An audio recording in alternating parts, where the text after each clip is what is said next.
un proces corect, sunt convins că vor reduce pedeapsa.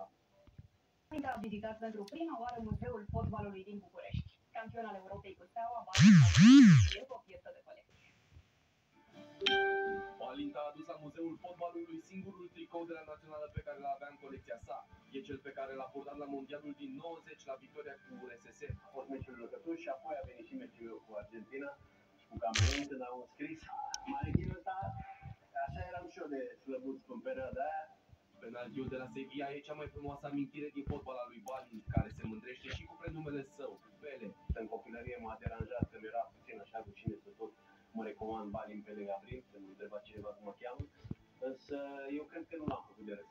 Balint știe ce-i trebuie naționalei ca să aibă succes la Euro. Mă uitam la Beluri, la Spec, care erau jucători cu experiență, care ne încurajau, care ne dădeau niște indicații în teren. Și asta trebuie să aibă și echipa națională. N-a avut în ultimul timp lideri. Sunt și dinamoviști fericiți. Ruibiștii au luat titlul și petrec de 3 zile și 3 nopți. Au tăiat porcul cu 2 săptămâni înainte de Crăciun.